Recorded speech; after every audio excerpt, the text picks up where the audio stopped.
You're listening to Skeptoid. I'm Brian Dunning from Skeptoid.com. Morgellons Disease. Today, the skeptical eye focuses on a newly described condition from the medical fringe. Morgellons Disease. This is a skin condition in which a painful rash or other open sores appear on various parts of the body, but with a unique characteristic. Found embedded within these sores are colored fibers, apparently made of plastic or other synthetics. Morgellons has created something of a battle line drawn in the sand between sufferers and medical science. Sufferers believe these fibers are being extruded from the body itself, while doctors and psychiatrists generally agree that the fibers come from the environment and are merely being caught in the sores, as always happens with scabs. Skin rashes and sores are one of the physical symptoms of acute stress, and to most doctors who are aware of it, Morgellons appears to be nothing more than this. It's often compared to delusional parasitosis, where the patient believes that the normal itching of a stress-induced rash is caused by unseen parasites living in or on the skin. No parasites are ever found, but some patients tend to react with hostility toward any diagnosis that does not support their preconceived notion.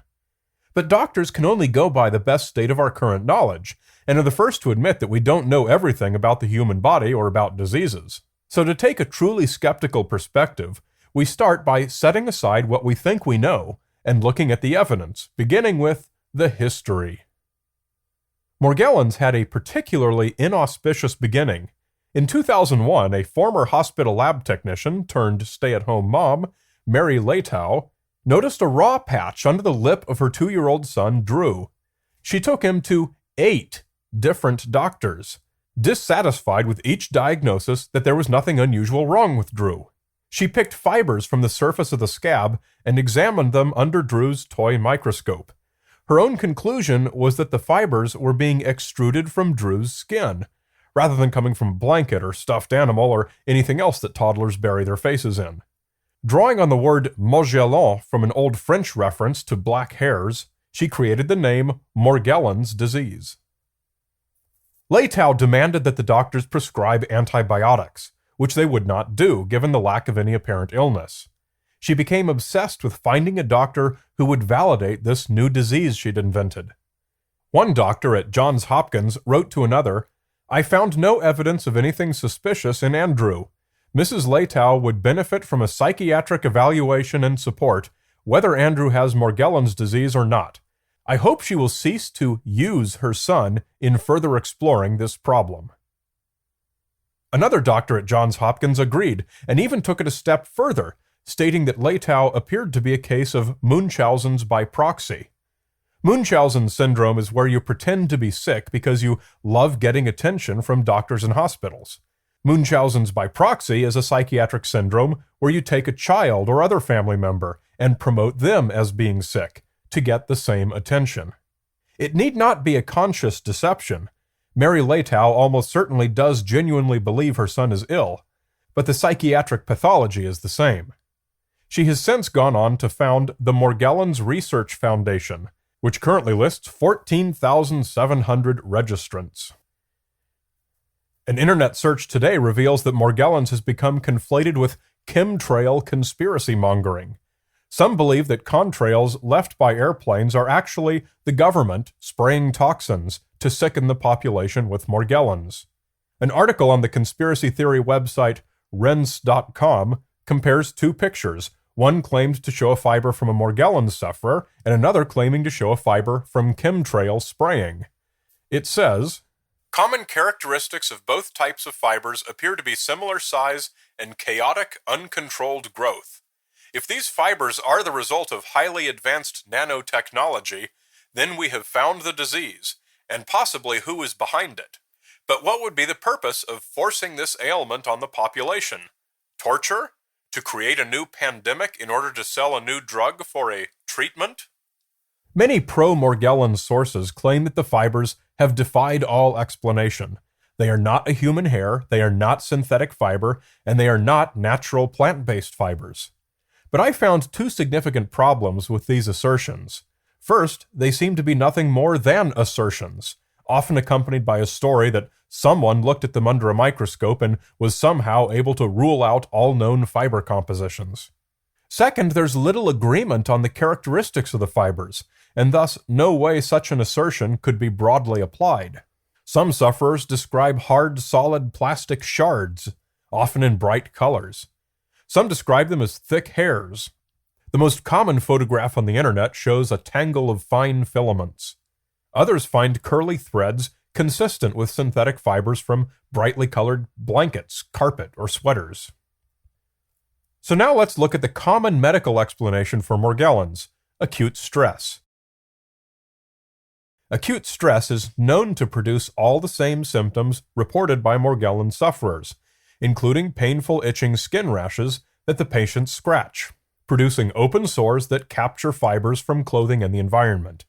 Stress also results in chronic fatigue, headaches, sleep loss, memory loss, and mood disorders. Do you think Morgellons might be stressful?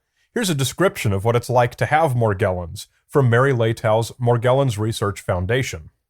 It is difficult to understand the tremendous suffering caused by this disease. Many patients report feeling abandoned by the medical community as they experience increasingly bizarre, disfiguring, and painful symptoms, while often being unable to receive medical treatment for their condition. A large number of patients become financially devastated and without health insurance because they can no longer work.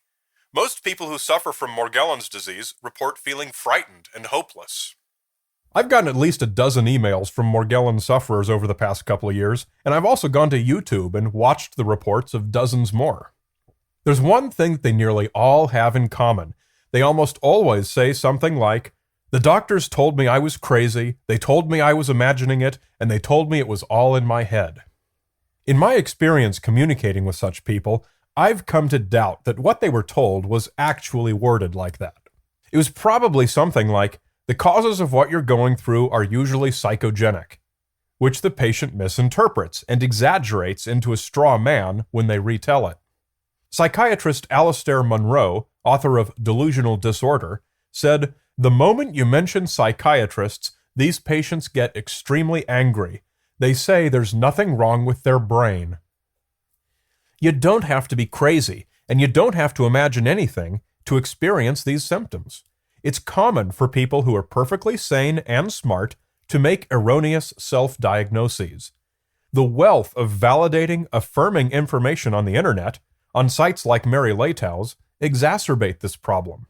Many patients see themselves as armed for battle with doctors, with a battery full of information from the internet. This frequently results in a stalemate.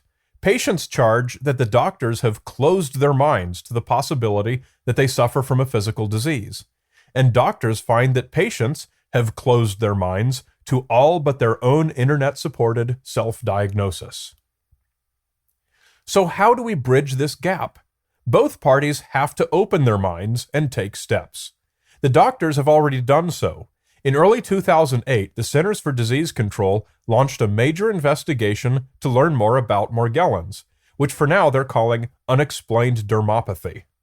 The investigation is currently underway, and there's an email address and a phone number with recorded updates on the latest news. The study is being done through a medical center in Northern California that has an unusually high number of patients reporting the symptoms. For more information, visit cdc.gov/unexplained dermopathy. Getting the patients to take steps of their own and open their minds has proven substantially more difficult, for the reasons just discussed. Doctors face the challenge of getting patients to agree to treatment for a diagnosis to which they're often actively hostile. Despite many doctors' best efforts to communicate to their patients that they might benefit from treating the stress that accompanies their symptoms, all too often patients wrongly hear, "You're crazy, you're imagining it." It's like a minefield. If I were a doctor, this would be my pitch to a Morgellons sufferer. We don't yet know what causes these filaments and the related symptoms, but the CDC is currently investigating it. We hope to have a proven diagnosis and treatment once they finish their studies. In the meantime, we may be able to make you more comfortable by helping you deal with the stress that this is causing you. Whatever the cause turns out to be, the accompanying stress is making you suffer more than you deserve to. Does stress treatment help? The psychiatric literature does contain published accounts of delusional parasitosis being successfully treated with psychotropic drugs and with psychotherapy, but practitioners consistently report the difficulty of getting patients to undergo such treatment. So far, there don't seem to be any randomized controlled trials of treatments for Morgellons specifically, but from everything we know about delusional parasitosis and other psychogenic conditions, there's every reason to expect psychotherapy to be equally effective for Morgellons. The Morgellons Research Foundation does recommend one treatment, the use of long-term antibiotics to treat presumed bacteria.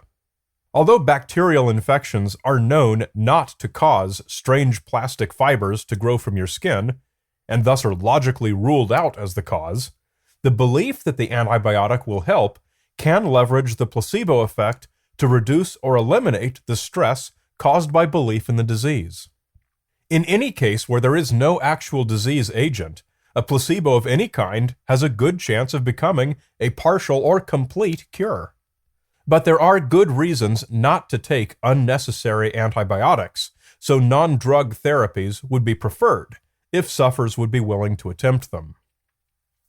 If you really want to help someone who suffers from Morgellons or any other psychogenic condition, you can't only rely on telling them they're wrong and depending on them to take all the steps. But you also don't have to dishonestly pretend their self-diagnosis is true. There is middle ground that you can both reach, if you're both willing to find it.